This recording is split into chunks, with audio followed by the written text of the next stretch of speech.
Bien, bonjour à toutes et à tous.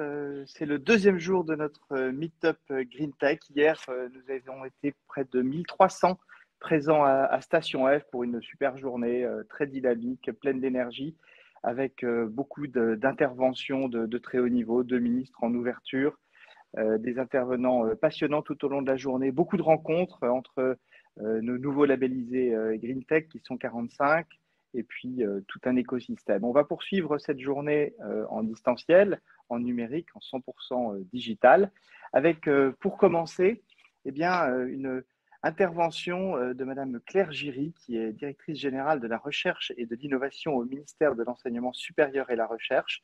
C'est une direction avec laquelle le commissariat général travaille énormément au quotidien. Et je veux vraiment remercier Claire Giry de nous apporter son éclairage sur l'action de sa direction générale au service en particulier de la Green Tech et plus largement au service de tous les écosystèmes d'innovation. Chère Claire, merci de ta présence. Je te passe la parole. Merci beaucoup à toi Thomas d'abord pour cette invitation à ouvrir cet événement puisque ça nous donne la possibilité d'ouvrir une discussion sur plusieurs défis auxquels nous devons faire face ensemble collectivement dans les secteurs que nous suivons. Donc je voudrais commencer par saluer l'initiative Green Tech Innovation qui permet justement de sélectionner des startups ou des PME qui portent des innovations pour répondre à tous ces enjeux des transitions auxquelles nous devons faire face. C'est très important que des événements comme celui d'aujourd'hui, qui permettent de réunir des acteurs économiques et l'État autour d'objectifs partagés, se tiennent régulièrement. Donc vraiment, merci pour cette invitation à ce meet-up qui est une occasion pour moi de parler de recherche et d'innovation dans un domaine qui est vraiment clé pour notre avenir. Donc la Green Tech forme déjà une communauté d'entreprises, de start-up, de PME qui apportent des solutions aux défis auxquels sont confrontés l'industrie et nos concitoyens. Et cette communauté, elle est vraiment essentielle pour organiser le partage d'expériences, pour porter de nouveaux modèles de production et de consommation dont nous avons besoin. Donc je suis vraiment doublement aujourd'hui, non seulement à titre personnel, parce que comme vous tous, je suis consciente de tous ces défis auxquels nous faisons face, mais aussi en ma qualité de DGRI, puisque nous avons vraiment besoin de toutes les forces de recherche, notamment de la recherche publique, pour qu'elles contribuent à mettre en œuvre des innovations permettant d'accélérer la transition écologique dans tous les territoires, et je vais y revenir. Alors d'abord, dans ces domaines, il y a eu un effort sans précédent pour renforcer notre recherche, de manière globale, mais aussi une recherche spécifiquement au service de cette transition. C'est déjà vrai avec France 2030, donc je vais en quelques mots les axes sur lesquels nous travaillons dans le cadre de France 2030, puisque ce grand programme présidentiel s'inscrit vraiment dans cet objectif prioritaire de la transition. C'est un facteur déterminant pour les filières industrielles stratégiques, souveraines, soutenables et la marque d'un engagement fort auprès des entreprises via des financements, via une labellisation qui est reconnue et qui prendra de plus en plus de place, et aussi via une communication, une sensibilisation renforcée de tous les publics concernés. Donc nous avons à travers France 2030 cette double ambition de transformer durablement des secteurs clés de notre économie par l'innovation technologique notamment, et aussi de positionner la France non pas seulement en acteur, mais aussi en leader du monde de demain, de la recherche fondamentale à l'émergence d'une idée, mais jusqu'à la production d'un produit ou d'un service nouveau. Et nous avons besoin de tous les éléments de cette chaîne, de la recherche très amont à des choses qui sont plus immédiatement à l'écoute de besoins. Et France 2030 est sur l'ensemble de ce cycle de l'innovation jusqu'à l'industrialisation. Donc, ce positionnement est particulièrement stratégique et important. Donc l'ensemble traduit une ambition qui est sans précédent en intégrant les enjeux de transition avec 54 milliards d'euros qui sont investis, dont 13 pour la recherche plus spécifiquement, dans nos entreprises, dans nos universités, dans nos organismes de recherche pour qu'ils avancent, ils proposent des idées pour ces filières stratégiques. L'autre élément, c'est la prise en compte dans ce programme des enjeux de la décarbonation et des ODD qui est réelle. France 2030 est définie par 2 objectifs transversaux, en plus des piliers sur chacune des stratégies, qui visent à consacrer 50% de ces dépenses à la décarbonation de l'économie et 50% à des acteurs émergents, porteurs d'innovation au sens large, porteurs d'innovation sans dépenses défavorables à l'environnement. principe do no significant harm que vous connaissez. Voilà, donc toutes les forces vives sont réunies autour de ces programmes. C'est donc un des éléments clés pour nous pour avancer plus vite et accélérer ces sujets. L'autre élément d'accélération, c'est la loi de programmation de la recherche qui a été votée fin 2020 et qui permet notamment de renforcer les moyens de l'Agence nationale de la recherche qui atteint 1 milliard d'euros de moyens d'intervention d'ici 2027, donc qui permet aujourd'hui de financer bien davantage de projets et qui donne une place beaucoup plus grande aux grands enjeux de transition énergétique, écologique, environnementale, mais aussi de transformation socio-technique.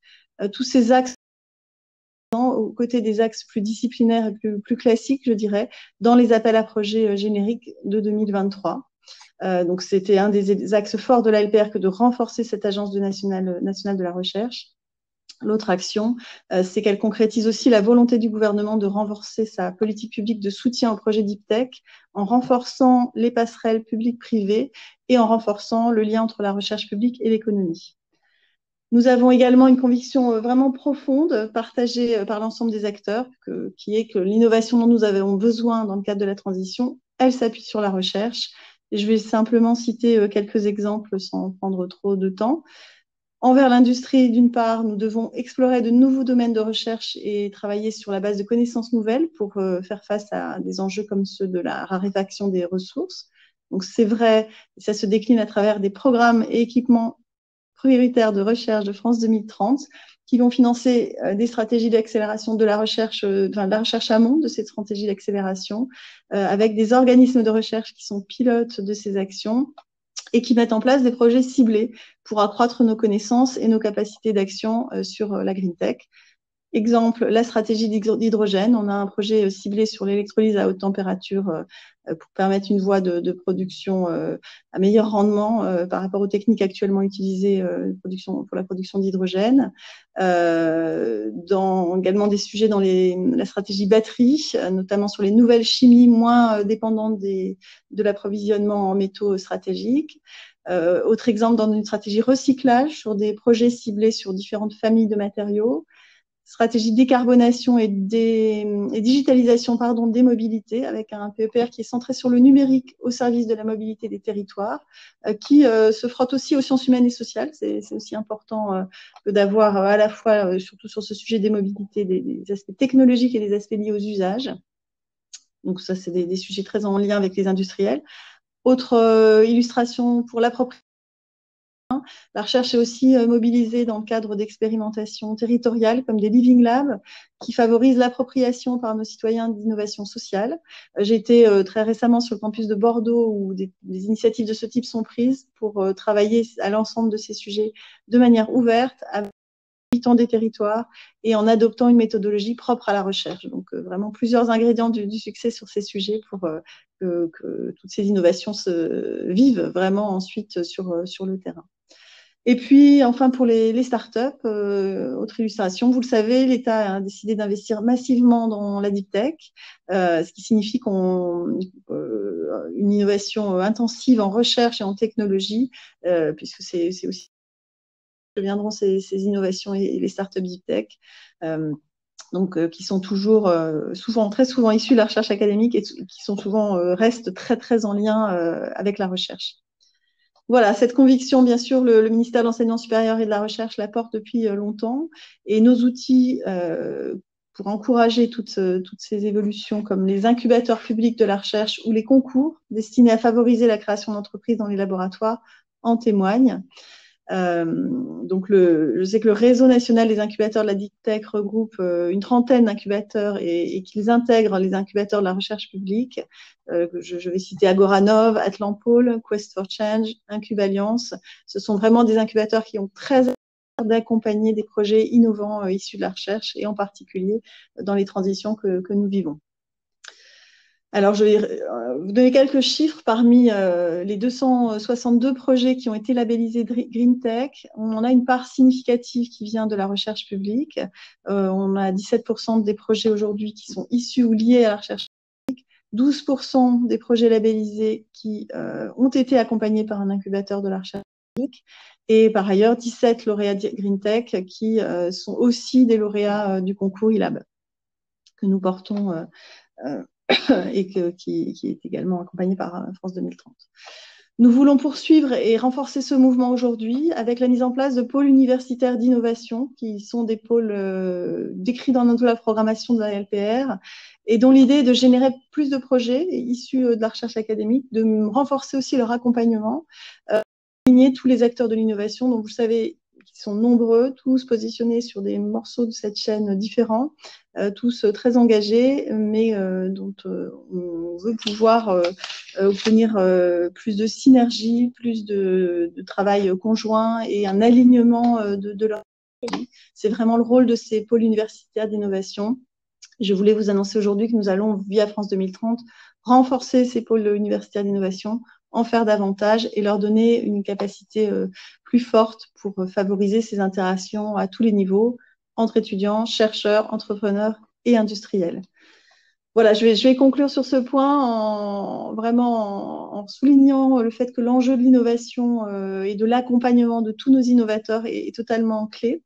Nous allons nous laboratoires et dans les campus pour donner plus de chance à toutes les idées d'innovation qui émergent. L'accompagnement est vraiment essentiel pour ça. Donc, l'initiative GreenTech et le Meetup GreenTech d'aujourd'hui et son format très particulier sur des échanges sont, à mon avis, parfaitement adaptés pour relever ensemble tous ces challenges. Je vous souhaite donc de belles rencontres et de belles innovations pour ces journées. Je vous remercie. Merci, chère Claire, pour ce panorama rapide mais aussi impressionnant de tout ce qui est conduit ton ministère et à travers France 2030 pour la recherche au service de l'innovation et du développement, notamment GreenTech, même si c'est plus large. Je voulais vraiment qu'on ait ce commun pendant ce meet-up pour montrer, nous on n'en avait pas besoin entre nous, mais c'est important vis-à-vis de l'ensemble de l'écosystème, combien nos initiatives sont faites pour être complémentaires et certainement pas alternatives. Il y a énormément d'actions qui sont conduites et tu viens de les rappeler. Nous sommes ensemble au secrétariat du comité de France 2030 pour orienter, prendre des décisions et proposer au gouvernement les orientations qui sont, il me semble, les plus à même de permettre à tout cet écosystème d'innovation porter les ont besoin pour réussir ce défi de la transition écologique, parce que c'est celui qui nous anime particulièrement ici. Mais bien entendu, il y en a également d'autres qui sont portés dans France 2030. Et cet ensemble d'actions, d'initiatives menées de façon coordonnée, passer avec toi à l'ensemble de ceux qui nous écoutent, est réellement destiné à permettre à chacun de pouvoir disposer des moyens financiers, des moyens d'accompagnement, des moyens de recherche, de développement pour porter les projets le plus loin possible. Alors là, on est sur plus la recherche et l'amont. Il y a évidemment aussi de l'aval et on en a parlé assez précisément hier tout au long de la journée. Donc ces interventions sont évidemment complémentaires. Mais je suis très heureux d'avoir pu bénéficier de ta présence ce matin, chère Claire, pour lancer cette deuxième journée du Meetup. Merci de ta disponibilité. Et la journée va se poursuivre en digital. Vous allez avoir maintenant une présentation de l'écosystème territorial, CleanTech Booster. Et puis juste après, une table ronde sur l'intelligence artificielle, un levier d'accélération de la transition écologique sur le territoire. Bonne journée à toutes et à tous et bonne journée à toi, Claire.